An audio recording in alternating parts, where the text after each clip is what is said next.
नवी मुंबई विमानतळावरती आज mock drill करण्यात आलेला आहे। मी सध्या नवी मुंबई आंतरराष्ट्रीय विमानतळाजवळ आहे। आपण पाहतो की या ठिकाणी अग्निशमक दलाचं गाड्या देखील या ठिकाणी दाखल झालेल्या आहेत। खरं तर आपण पाहतोय की वरती काही जण अडकले असल्याचं सांगून त्यांना ते सध्या रेस्क्यू करत आहे।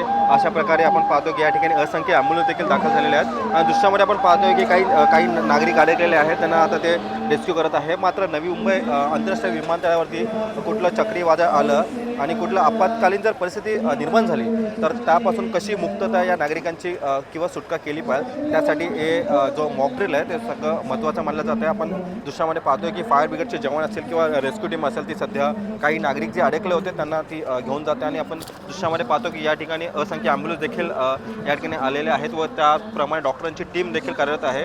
खरं तर आपण पाहतो की असंख्य या फायर ब्रिगेडचे जवान असतील किंवा फायर ब्रिगेडच्या गाड्या असेल किंवा क्विक रिस्पॉन्स टीम असेल त्या देखील या ठिकाणी सध्या आलेल्या आहे। खरं तर आपण पाहू शकतो की पूर्ण नवी मुंबई आंतरराष्ट्रीय विमानतळाला एक वेगळं स्वरूप आलेलं आहे। खरं तर या ठिकाणी काहीतरी घडलं आहे का असं देखील आपल्याला पाहायला मिळत आहे। मात्र आपण पाहतो की खरं तर हे मॉक ड्रिल असून घाबरण्याचं काही कारण नाही। कुठली आपत्कालीन जर परिस्थिती निर्माण झाली तर नागरिकांची सुरक्षा कशी करावी या अनुषंगाने हे मॉक ड्रिल महत्त्वाचं मानलं जात आहे। खरं तर NDRFचं टीम आणि सिडको टीम आणि अग्निशमक दलाचे जवान या ठिकाणी मोठ्या प्रमाणात आपलं कार्य बजावताना आपल्याला पाहायला मिळतं। व्हिडिओ जर्नलिस्ट राजेंद्रसह मी रवी खरात, TV9 मराठी, नवी मुंबई।